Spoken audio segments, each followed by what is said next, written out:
말씀이 예수님께서 변화산 사건에서 제자들 앞에서 변형되신 그 본문을 가지고 우리가 함께 말씀을 나눠보고자 합니다. 그들 앞에서 변형되사 그 얼굴이 해같이 빛나며 옷이 빛과 같이 희어졌더라라고 성경은 기록하고 있습니다. 그것뿐만 아니라 모세와 엘리야, 그 당시 이스라엘 백성들에게, 유대인들에게 있어서 모세와 엘리야는 가장 뛰어난 선지자였어요. 이 두 사람이 나타나서 예수님과 대화하는 모습도 보게 되었습니다. 다른 것은 보이지 않고 예수님에게서 빛이 엄청나게 나면서 모세와 엘리야가 나타나 대화하는 모습이 베드로와 야고보, 요한이 세 제자에게 어떻게 보여졌겠습니까? 그곳이 어디라고 생각을 했을까요? 천국이라고 생각했겠죠. 엄청난 황홀감에 휩싸일 수밖에 없었습니다. 한 번도 경험해보지 못했던 하나님 나라가 바로 이거겠구나라는 경험을 하게 된 거예요. 그래서 한 번도 경험해보지 못한 일에 베드로가 이렇게 고백합니다. 초막 셋을 짓고 우리 영원히 여기서 삽시다라고 얘기해요. 천국의 삶을 벗어나고 싶지 않은 거죠. 내가 아니라 주님을 위하여, 하나님 나라를 위하여 내가 이제 모든 것을 이곳에서 하겠습니다라고 고백하는 거예요. 현실을 잊을 만큼 너무 좋았던 경험이 바로 예수님께서 변형되신 이 높은 산 위에서 세 제자들이 경험했습니다. 저에게도 천국을 경험한 적이 있어요. 너무 좋았습니다. 이 시간이 끝나지 않길 바래요. 그런데 그 사건 이후에는요, 또 그런 사건이 일어났을까요? 안 일어났을까요? 일어났어요? 뭐 질문이에요? 대답이에요. 네.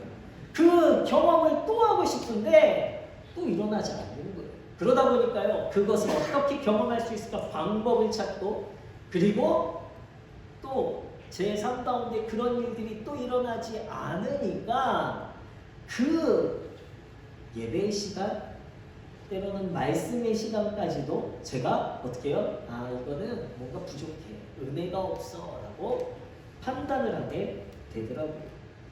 때로는요, 그런 일들이 일어나지 않으니까 오늘 내 삶이 진짜이기에 과거의 그때의 경험들이 가짜 아니야? 라고 그것들을 부정하는 모습까지 저에게 있었습니다. 여러분들은 이런 엄청난 황홀했던 하나님의 나라나 하나님의 임재를 경험하신 적이 있으십니까? 아니면 오늘 이 예배가 여러분들에게 있어서 하나님의 임재를 누리고 있는 예배가 되십니까? 우리 문해교회 예배가 그런 하나님의 임재와 영광을 누리기에 충분한 예배입니까? 야, 감사합니다. 한 분도 안 하신 줄 알았는데 그래도 아멘이라고 해주셔서 감사합니다. 우리가 예수 그리스도의 임재의 신비는요, 어쩌다 경험할 수 있어요. 기적과 같은 일 우리는 경험할 수 있습니다. 그러나 신비로운 체험이 우리의 삶을 변화시키지는 않아요. 우리의 삶을 변화시키시는 것이 예수님의 강림, 이 파루시아라고 이야기하는데 엄청난 예수님의 임재, 예수님의 강림, 기적과 같은 사건들, 이것이 우리의 삶을 변화시키지 않는다라는 거예요. 이것은 예수님이 함께 하시다라는 것, 예수님이 우리와 함께 하신다라는 것을 증거하는 도구가 될 뿐입니다. 베드로와 야고보와 요한이요, 예수님의 변형을 경험했어요. 아, 이곳이 천국이구나, 황홀감에 빠졌습니다. 너무 좋아, 여기가 좋사오니라고 고백해요. 그런데 오늘 5절 말씀에 보면 호련히 빛난 구름이 그들을 덮으며 구름 속에서 소리가 나서 이르시되 이는 내 사랑하는 아들이오니 기뻐하는 자니 너희는 그의 말을 들으라 하시는지라. 하나님의 음성이 들렸습니다. 그 하나님의 음성을 들었을 때요, 제자들이 했던 모습은 무엇입니까? 6절 말씀에 보면 제자들이 듣고 엎드려 심히 두려워하였다. 하나님의 나라를 경험했어요. 하나님의 목소리를 들었어요. 너무 좋은 거 아닙니까? 그런데 하나님의 목소리를 듣자마자 두려워했다는 거예요. 무엇입니까? 그 마음 가운데 여전히 죄악이 남아있었다는 거예요. 여전히 그 죄로 인해 하나님께 죽을까 두려워했던 거예요. 예수님의 변화, 신비로운 체험을 했는데도 불구하고요, 내 안의 죄악은 사라지지 않아요. 내 삶의 성품은 변화되지 않는 거예요. 그때 예수님께서 제자들에게 말씀하십니다. 그들에게 손을 대시며 이르시되 일어나라, 두려워하지 말라 말씀하십니다. 주님의 말씀을 듣고 그 말씀을 따를 때에 두려움에서 이길 수 있습니다. 16장에는요, 베드로가 엄청난 고백을 합니다. 가이사랴 빌립보에서 주는 그리스도시요 하나님의 아들이십니다. 이것은 하나님께서 알게 하신 것이다 라고 예수님이 말씀하시죠. 그리고 동일하게 오늘은 변화산에서 하나님께서 직접 베드로의 고백을 증거하세요. 내 사랑하는 아들이요 내 기뻐하는 자다. 그리고 하나님께서 말씀하시는 것이 너희는 그의 말을 들으라고 말씀하시는 겁니다. 예수님이 성령의 세례를 받으신 후에도 동일하게 선포되었던 말씀입니다. 그의 말을 들어라. 예수님의 말씀에 권위가 있기 때문입니다. 예수님의 권위는 어떤 권위이냐? 바로 부활하신 이후에 하나님께서 하늘과 땅의 모든 권세를 예수님에게 주신 그 권위예요. 그렇기 때문에 오늘 변화산에서의 사건은 순환을 예고하시고 부활하신 후에 예수님의 모습을 미리 제자들에게 보여주신 것입니다. 그리고 제자들에게 말씀하시는 이제 그의 말을 들어라.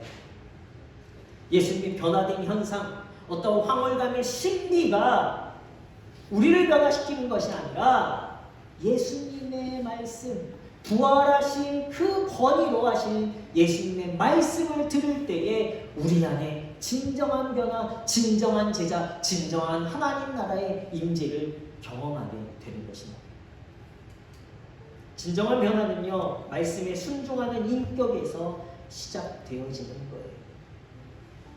말씀에 대한 믿음으로, 그리고 말씀에 대한 순종으로 내가 겸손해지고 인내하고 나를 부인하고 나의 십자가를 칠 때에 그곳에서 하나님의 임재, 하나님의 더 강력한 파루시아, 하나님의 영광이 나타나게 되어지는 거예요. 우리가 기적을 경험하는 것은 신비적인 체험입니다.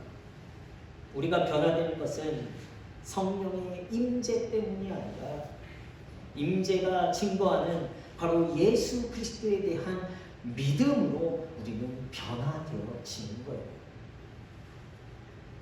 인격이 변화되고 성품이 변화되는 것은 내가 교회에 몇 년을 다녔고, 내가 교회에 어떤 직분을 가졌고, 내가 어떠한 권위를 가졌고, 내가 어떠한 능력이 있고, 내가 얼마나 큰 지혜가 있어서 변화되어지는 것이 아니라는 거예요. 인격과 성품이 변화되는 것은요, 말씀을 듣고 말씀에 순종하고 말씀 앞에 겸손해지는 결단이 없이는 우리는 결코 우리의 삶 가운데 하나님의 강력한 임재와 하나님의 영광의 자리에 설 수 없음을 우리는 알아야 합니다. 예수님이 변화되는 광경과 그 황홀감을 제자들은 잠깐 보았습니다. 천국의 영광을 누리게 하셨어요. 그러자 제자들이 바라는 것이 없어졌죠. 다시 산을 내려가서 건강하게 살고 부유하게 살고 인정받고 예수님을 따라다니면서 이제 높은 위치 한 자리를 누려야 되는 이 모든 것들이 다 사라졌어요. 그리고 그들에겐 하나님의 임재, 예수님을 만나는 것만으로도 충분해졌습니다. 우리의 삶에 바로 예수님의 임재와 영광만으로 우리는 충분해지고 만족해질 수 있는 삶을 살아가는 거예요. 그런데 그것을 어디에서 이루어야 합니까? 바로 오늘이라는 나의 현실, 나의 삶의 자리에서 이루어야 돼요. 여러분 이렇게 선교 영상을 보셨는데 선교팀이 고생한 것 같습니까? 아니면 놀다 온 것 같습니까? 여러분 요트 타보셨어요? 저 타봤어요. 저희 동네도 탄 것도 아니고 공짜로 탔어요. 저희한테 그렇게 해주실 필요 없는데 선교사님이 너무 은혜를 받으셔서 우리 아이들을 위해서 선생님이 더 자기 개인분을 지불하셔서 요트를 대여해 주시고 저희에게 또 식사도 제공해 주셨습니다. 누가 시키지도 않았는데 자기 돈 내고 가서 땀 뻘뻘 흘리면서 우리 장로님 이렇게 사역하실 때요 이마에 땀이 막 비오듯 우리 권사님 다리도 아프신데 계속 제일 고생하셨어요. 각 곳곳마다 돌아다니시면서 도장 찍어주고 테이프 떼주고 땀 뻘뻘 흘리시면서 사역을 하셨습니다. 그런데 사역을 마치면서 평가해야 하는데요. 우리 권사님 부부가 저한테 필리핀에 남아서 선교할 방법에 대해서 얘기하시는 거예요. 여기 남아서 안 되면 당신은 한국에 가서 일을 하시고 남편만 남겨서 선교사 보내시겠다고 농담 반 진담 반으로 말씀하셨습니다. 제일 힘드셨을 텐데 그럼에도 불구하고 그곳에서 하나님의 살아계심과 하나님의 임재를 경험하는 이렇게 말씀하시는 거예요. 올 때가 되니까 다른 모든 사람들이 한국 가기 싫다. 왜요? 이제 현실이 돼야 되거든. 제자들도 그랬어요. 내려가기 싫어했어요. 그러나 예수님께서 말씀하십니다. 2절 말씀 우리가 읽진 않았지만 그들이 산에서 내려올 때 예수께서 명하여 계시되 인자가 죽은 자 가운데서 살아나기 전에는 본 것을 아무에게도 이르지 말라 하십니다. 일어나라. 그리고 제자들과 함께 다시 죽어야만 하는 현실로 예수님이 내려오셨습니다. 다시금 세상으로 나오셔야 돼요. 거기에 초막새 찍고 영원히 사는 것이 아니라 세상을 향해 증거하러 나가야 합니다. 예수님의 말씀, 신적 권위를 가지신 예수님의 말씀을 가지고 우리 현실 속에서 우리를 살아가야 하는 것이 오늘 성도들의 사명이 되고 성도들이 신앙생활하는 목적이 되어야 하는 거예요.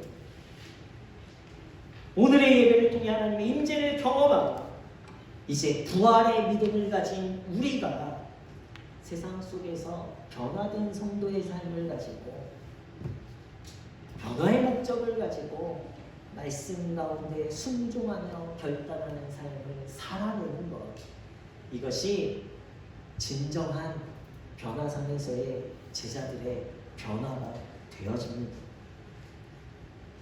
우리 학생들 선교 때 받은 은혜를 가지고 이제 현실에 돌아와서 현실 속에서 변화된 모습으로 살아가는 것이 진정한 은혜를 나누는 자들이 되어지는 거예요. 부모님들 한번 지켜보십시오. 얘가 변화됐는지 안 됐는지, 내년에 또 보내야 될지 말지 우리 친구들이 결정하는 거예요. 변화는 말씀 가지고 내가 세상 속에서 내려가는 거예요. 하나님의 임재가 이루어지는 곳은 어디입니까? 여호와 하나님을 바라는 그곳이, 내가 가기 싫은 그곳이, 내가 결단해야만 하는 그곳이, 믿음이 필요하고 순종해야만 하는 그곳에 하나님께서 임재하실 줄로 믿습니다.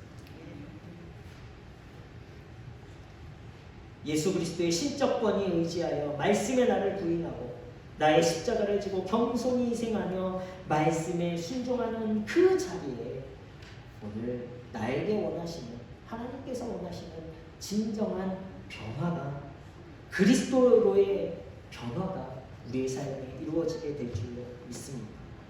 하나님 나라의 황홀함은 바로 그곳에서 다시 누리게 되어지는 거예요. 우리 문혜의 성도님들 이제 세상 속에서 말씀 붙잡고 그러려면 말씀을 들어야 되겠죠.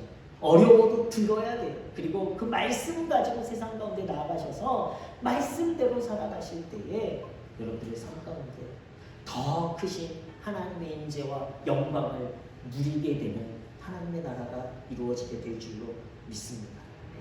그러한 성도님들 한 주간의 삶 속에 하나님 나라를 경험하시는 강력한 하나님의 임재를 누리시며 살아가시는 성도님들 되시길 예수 그리스도 이름으로 축원합니다.